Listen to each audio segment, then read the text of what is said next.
Sahabatku, pernahkah kau mendengar nama yang bila disebut membuat langit menunduk dan bumi gemetar menahan luka? Nama itu adalah Husain bin Ali bin Abi Thalib, cucu tercinta Rasulullah Shallallahu Alaihi Wasallam. Ia bukan sekadar cucu, ia adalah warisan cahaya, putra dari Fatimah Az-Zahra dan pewaris keberanian Ali. Ketika umat dilanda kelam, ketika kebenaran dibungkam, dan mimbar Nabi direbut oleh tangan-tangan tiran, Husain tidak memilih diam, ia berdiri, walau tahu ujung jalannya adalah Karbala. Di padang gersang Karbala, satu jiwa suci berdiri melawan ribuan, bukan demi kekuasaan, tetapi demi menjaga agama kakeknya dari kehancuran. Satu demi satu sahabatnya gugur. Anak-anak menangis kehausan, dan akhirnya darah Husain pun menyentuh tanah. Tapi sahabatku, darah itu tidak mati. Ia berubah menjadi api yang menyala dalam dada para pencari kebenaran hingga hari ini. Dan sekarang, mari kita buka kembali lembaran sejarah agung ini untuk mengenal bukan hanya bagaimana Husain gugur, tetapi mengapa ia memilih untuk tidak tunduk meski dunia melawannya. Inilah kisah Sayyidina Husain bin Ali, cahaya yang tak pernah padam. Karbala adalah bukti bahwa cinta sejati selalu bersedia berkorban. Assalamualaikum warahmatullahi wabarakatuh. Sahabatku yang dirahmati Allah, sebelum kita mulai, marilah kita bersama-sama mengirimkan salawat kepada baginda Rasulullah Muhammad. Allahumma shalli ala Sayyidina Muhammad wa ala alihi wa sahbihi ajma'in, agar menambah kecintaan kita kepada beliau, dan insya Allah kita mendapat syafaatnya kelak di yaumul qiyamah. Amin ya rabbal alamin. Jangan lupa juga sahabat, subscribe channel ini, like video ini sebagai bentuk cinta kepada Ahlul Bait. Bagikan kisah ini kepada sahabat dan keluargamu. Dan tinggalkan komentar terbaikmu agar menjadi amal jariah dan insya Allah menjadikan rizkimu terus mengalir. Amin. Bismillahirrahmanirrahim. Wafatnya Hasan bin Ali sang kakak yang wafat karena diracun bukan hanya kehilangan pribadi bagi Husain, itu adalah peralihan takdir. Selama ini, Hasan menjadi penahan badai, penyeimbang antara kekuatan kekuasaan dan moralitas. Kini, Husain bin Ali berdiri sendiri, memikul kehormatan keluarga Rasulullah di tengah situasi politik yang semakin gelap. Husain bin Ali, berbeda dari Hasan, memiliki karakter lebih tegas dan militansi spiritual yang kuat. Ia tumbuh menyaksikan perjuangan ayahnya, Ali bin Abi Thalib, dalam menghadapi fitnah internal umat. Ia juga menyaksikan bagaimana sang kakak memilih melepaskan kekuasaan demi perdamaian. Namun Husain memiliki prinsip lain. Jika kezaliman dibiarkan, maka kebenaran akan terhapus dari bumi. Dalam banyak riwayat, Husain dikenal pendiam. Tapi jika kebenaran diinjak, ia akan berdiri sekeras gunung. Ia tidak mudah dipengaruhi politik dan tidak mudah tunduk pada tekanan kekuasaan. Setelah wafatnya Hasan, perjanjian antara keluarga Ahlul Bait dan Muawiyah mulai diabaikan. Satu demi satu tokoh yang setia pada Ali disingkirkan. Umat mulai dipaksa menerima kekuasaan dinasti.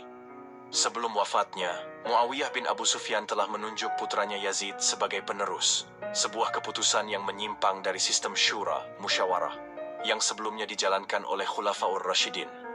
Banyak tokoh sahabat menolak pembayatan kepada Yazid karena dianggap tidak layak, termasuk Al-Husain bin Ali, Abdullah bin Zubair, Abdullah bin Umar, dan Abdurrahman bin Abi Bakr. Namun setelah wafatnya Muawiyah tahun 60 Hijriah, Yazid mengirimkan surat kepada gubernur Madinah, yaitu Al-Walid bin Utbah bin Abu Sufyan, untuk memaksa Husain berbaiat. Al-Walid memanggil Husain secara rahasia di malam hari ke istananya, Darul Imarah. Di sana ia menyampaikan surat dari Yazid yang memerintahkan agar ia segera mengambil baiat dari Husain. Husain menolak memberikan baiat dalam keadaan sembunyi dan malam hari, dan menyatakan bahwa baiat kepada khalifah harus dilakukan secara terbuka di hadapan umat, karena ini menyangkut urusan besar agama. Husain berkata dengan tegas, seseorang sepertiku tidak akan membayat seseorang seperti Yazid. Ini adalah penolakan yang penuh makna moral dan politik, menolak kezaliman dan penyimpangan kepemimpinan, sekalipun dengan risiko besar. Alasan Husain menolak berbayat adalah, pertama, karena Yazid dikenal tidak bermoral dan tidak layak memimpin umat. Kedua, baiat kepada Yazid akan memberi legitimasi pada sistem yang korup. Ketiga, Husain merasa bertanggung jawab menjaga ajaran Rasulullah SAW dari penyimpangan. Ia menyadari bahwa kekuasaan Yazid bukan sekadar kepemimpinan politik, tapi pergeseran nilai. Kepemimpinan yang kini dikendalikan oleh kediktatoran dan kemewahan dunia. Setelah Husain tidak mau membayat Yazid, suasana Madinah menjadi tidak aman. Husain dan ahlul baitnya mulai dibayangi oleh mata-mata Yazid. Maka ia memutuskan untuk hijrah secara diam-diam ke Makkah, kota suci yang dilindungi dan tidak boleh dijadikan tempat pertumpahan darah.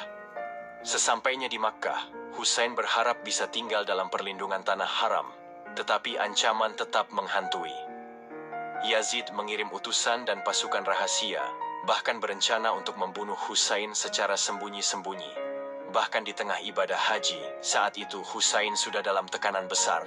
Ia tidak ingin terjadi pembunuhan di tanah suci. Ia tidak bisa diam terhadap kezaliman penduduk Kufah yang pernah menjadi basis kuat kekhalifahan Ali bin Abi Thalib. Mereka mengirim lebih dari 12.000 surat kepada Husain. Mereka berseru, "Wahai cucu Rasulullah, datanglah kepada kami. Kami telah mengabaikan Yazid dan siap berjuang bersamamu. Wahai cucu Rasulullah, datanglah kepada kami. Kami tidak akan mengakui Yazid. Kami akan mendukungmu dengan jiwa dan raga." Husain pun mengirim utusannya Muslim bin Aqil ke Kufah untuk menyelidiki dan memeriksa keadaan di Kufah. Dan kabar yang datang awalnya baik. Muslim dibayat oleh banyak orang, maka Husain pun bersiap untuk berangkat.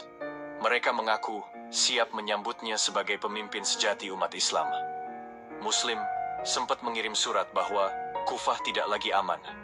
Bersama keluarga dan sahabat-sahabat setianya, laki-laki, wanita, anak-anak, semua ikut karena ini bukan perjalanan biasa. Tetapi sahabatku, angin bisa berubah dan manusia bisa berbalik dalam sekejap. Yazid mengangkat Ubaidillah bin Ziyad sebagai gubernur Kufah. Seorang tiran yang licik dan kejam, dengan ancaman dan kekerasan ia membalikkan hati rakyat, dan Muslim bin Aqil pun dibunuh. Kepalanya dikirim ke Damaskus sebagai hadiah berdarah. Ini adalah hijrah menuju kebenaran. Namun Husain belum tahu kabar itu ketika ia sudah berangkat. Sahabatku, bayangkan wajah Husain ketika ia menerima kabar tentang kematian Muslim bin Aqil dan tentang perubahan hati penduduk Kufah. Ia tak mundur, ia tetap melanjutkan perjalanan, karena baginya tujuannya bukan sekadar kekuasaan, tetapi menyelamatkan agama dari kehancuran. Meski mengetahui situasi genting, Husain tetap melanjutkan perjalanan ke Kufah. "Aku tidak bangkit karena ambisi atau kekuasaan. Aku bangkit karena aku ingin menghidupkan agama kakekku." Di pertengahan tahun 60 Hijriah, Husain dan rombongan kecilnya keluar dari Makkah menuju Kufah. Ia tahu bahaya besar menantinya. Ia tahu bahwa penduduk Kufah mungkin sudah berubah hati. Tapi ia juga tahu bahwa diam adalah bentuk pengkhianatan pada kebenaran. Alasan Husain tetap berangkat, ia merasa tidak bisa kembali ke Makkah, apalagi Madinah tanpa tujuan jelas. Ia membawa keluarganya bukan pasukan ekspedisi perang. Ia tahu risikonya, tetapi berdiam diri adalah bentuk persetujuan terhadap kebatilan. Perjalanan Husain ke Kufah berubah menjadi perjalanan menuju Karbala. Ia bertemu rombongan pasukan musuh di tengah jalan dan akhirnya dicegat di padang Karbala. Disinilah kisah Karbala akan dimulai. Sebuah peristiwa besar yang akan mengguncang dunia Islam. Sebuah tragedi yang bukan sekadar sejarah, tapi pesan abadi, bahwa keberanian, kejujuran, dan kehormatan tidak akan mati meski tubuh dikorbankan. Husain bin Ali tidak berangkat ke Kufah dengan pasukan bersenjata, tetapi dengan rombongan keluarga, anak-anak kecil, wanita ahlul bait, dan hanya segelintir sahabat. Perjalanannya bukan ekspedisi militer, melainkan perjalanan moral. Perjuangan untuk menegakkan kembali nilai-nilai Islam yang mulai tergadaikan oleh politik dinasti. "Jika dunia ini dipegang oleh orang seperti Yazid, maka aku tidak ridha Islam disebut agamaku." Husain bin Ali. Namun, situasi berubah drastis saat Husain tiba di padang Karbala, dekat sungai Eufrat. Pasukan besar yang dikirim oleh gubernur Kufah, Ubaidillah bin Ziyad, menghadang dan mengepung rombongan Husain. Mereka dilarang mengakses air sungai, bahkan bayi dan anak-anak dibiarkan menangis kehausan. Puncak tragedi terjadi pada tanggal 10 Muharram tahun 61 Hijriah, hari yang kelak dikenal sebagai Hari Asyura. Malam sebelumnya, Husain mengumpulkan seluruh keluarganya. Ia tahu bahwa esok adalah akhir. Dengan suara tenang, ia berkata, "Siapapun di antara kalian yang ingin pergi malam ini, pergilah. Kegelapan akan menyembunyikanmu, dan aku akan memaafkanmu, karena esok hanya darah dan syahid yang menanti kita." namun tak satu pun pergi. Bahkan anak-anak kecil berkata, "Wahai paman, apakah kami akan dibunuh juga?" Husain menjawab sambil menahan air mata, "Wahai buah hatiku, kalian juga akan mendapatkan tempat tinggi di surga." Sahabatku, pagi itu 10 Muharram. Padang Karbala diselimuti sunyi yang ganjil, angin tak berhembus, matahari tampak malu menampakkan sinarnya. Seolah seluruh alam tahu bahwa hari ini bumi akan meminum darah orang suci. Husain bangun sebelum fajar. Ia berwudu dengan air yang tersisa, berdiri dalam gelap, mengangkat tangan ke langit, dan berdoa panjang dalam sujud yang dalam. Ia tahu waktunya telah tiba. Lalu ia memerintahkan para sahabat untuk bersiap. Jumlah mereka tidak lebih dari 70 orang melawan ribuan pasukan Yazid yang bersenjata lengkap. Mentari belum tinggi saat debu mulai berterbangan. Padang Karbala menjadi saksi antara dua pasukan yang tidak sebanding. Sekitar 72 orang dari pihak Imam Husain berhadapan dengan sekitar 30.000 tentara dari pasukan Yazid bin Muawiyah yang dipimpin oleh Umar bin Sa'ad, gubernur Kufah. Di balik layar, ada tokoh penting yang mendorong tragedi ini. Ubaidullah bin Ziyad, gubernur Syam dan tangan kanan Yazid. Imam Husain berdiri, sorot matanya tegas tapi lembut. Ia menaiki kudanya lalu menghadapi lautan musuh yang bersenjata lengkap. Husain berkata lantang, "Wahai manusia, lihatlah siapa aku. Bukankah aku cucu Rasulullah SAW, putra Ali bin Abi Thalib dan Fatimah Az-Zahra, penghulu wanita surga? Saudaraku Hasan adalah pemuda penghuni surga, dan aku bersamanya. Apakah pantas darahku kalian tumpahkan hanya demi dunia?" Tak ada yang menjawab. Hati mereka telah dikunci. Beberapa menangis diam-diam, tapi ketakutan kepada kekuasaan Yazid lebih besar daripada iman mereka. Pertumpahan darah dimulai. Umar bin Sa'ad memerintahkan panah pertama diluncurkan, sebagai tanda dimulainya pembantaian. "Saksikanlah wahai tentara, akulah orang pertama yang melepaskan panah menuju Husain. Setelah ini, tak ada lagi alasan untuk mundur."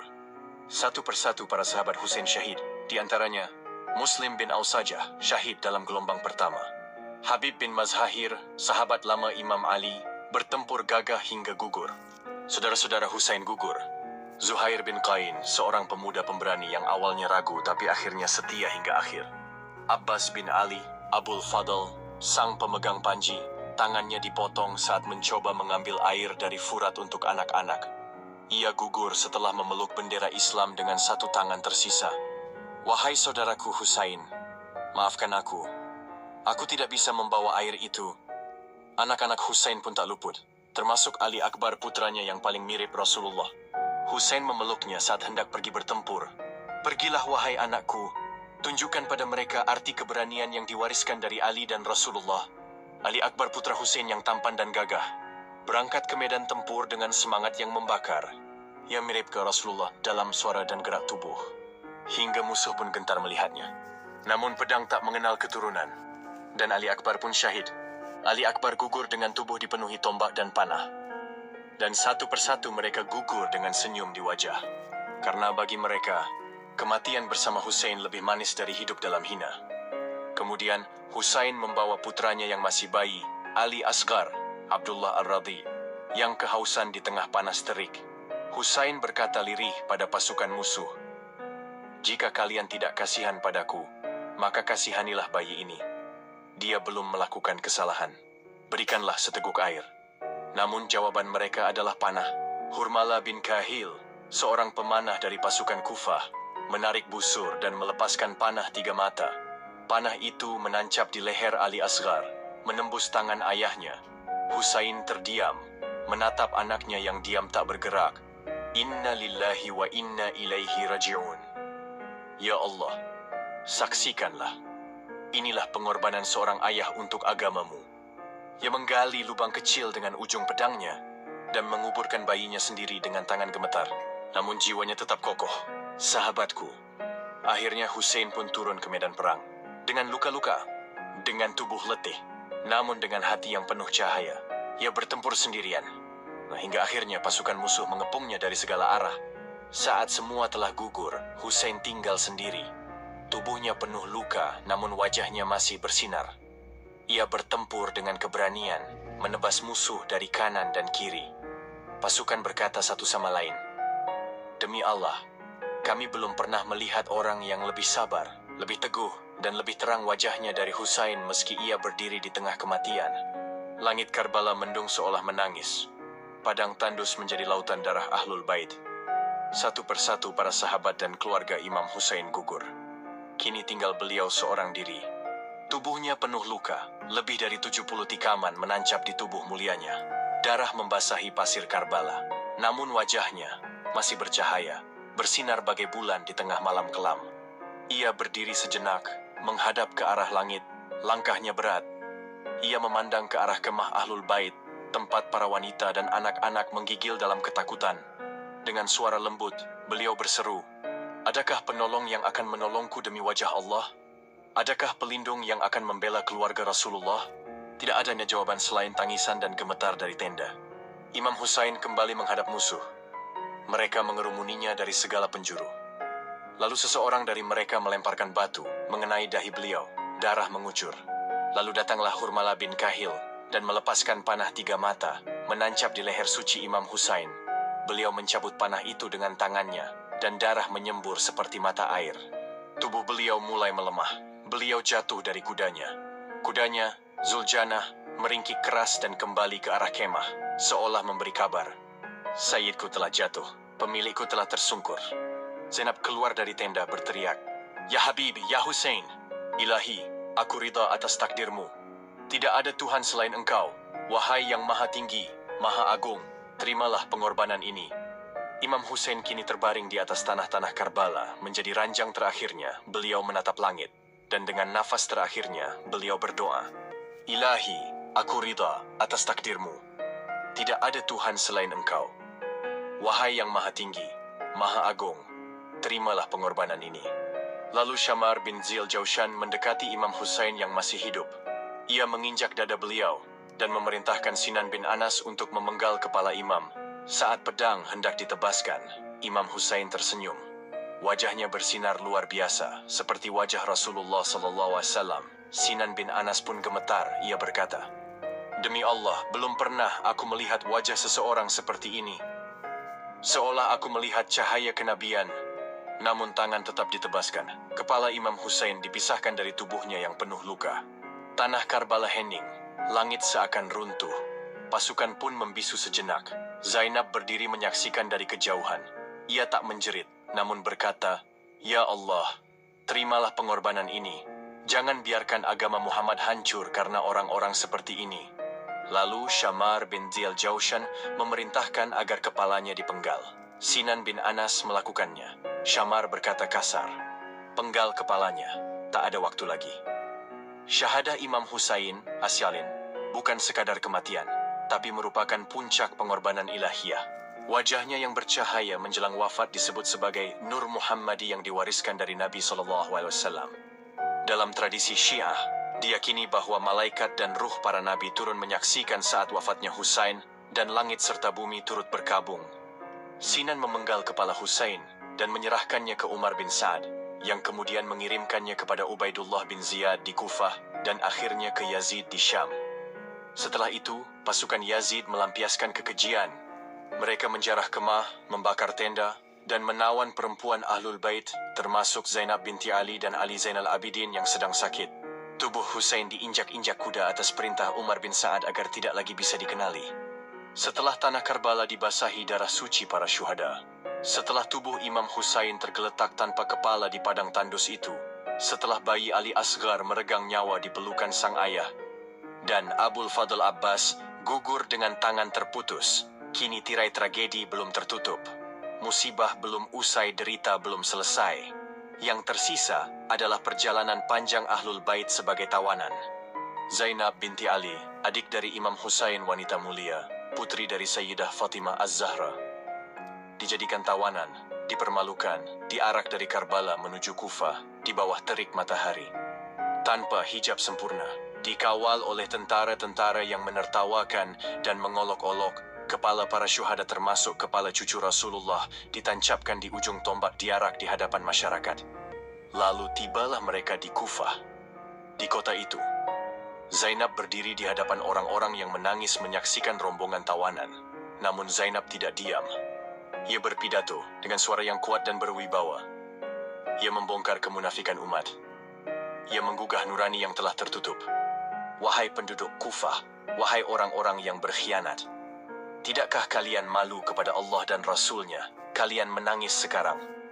Tapi kalianlah yang menulis surat mengundang Husain. Kemudian kalian meninggalkannya dan membunuhnya. Sahabatku yang dirahmati Allah, inilah kisah duka yang merobek nurani umat, kisah syahidnya cucu tercinta Rasulullah SAW, Imam Husain bin Ali bin Abi Thalib, di tanah Karbala yang tandus namun penuh cahaya perjuangan. Kisah ini bukan sekadar catatan sejarah. Ia adalah pelita yang menyala di tengah kegelapan, menyuarakan keadilan saat tirani berkuasa. Darah Husain tumpah bukan sia-sia. Ia menjadi simbol keberanian, keteguhan, dan cinta yang tak tergoyahkan kepada kebenaran. Namun sahabatku, ketahuilah bahwa Allah tidak pernah lalai. Dia maha menyaksikan setiap kezaliman. Dan kelak, keadilannya akan ditegakkan. Dalam sejarah, akan datang sosok bernama Mukhtar Ats-Tsaqafi, atau yang kita kenal dengan sebutan Muntash, yang bangkit membalas kejahatan para pembunuh Ahlul Bait, satu persatu, dengan izin Allah. Dan kisah ini belum selesai, akan kita lanjutkan perjalanan Zainab binti Ali, sang Sri Kandi mulia yang tak gentar berdiri di hadapan tirani. Ia bukan hanya adik dari syuhada Karbala, ia adalah suara yang menampar hati-hati yang tertutup oleh kezaliman. Maka jangan lewatkan kelanjutannya.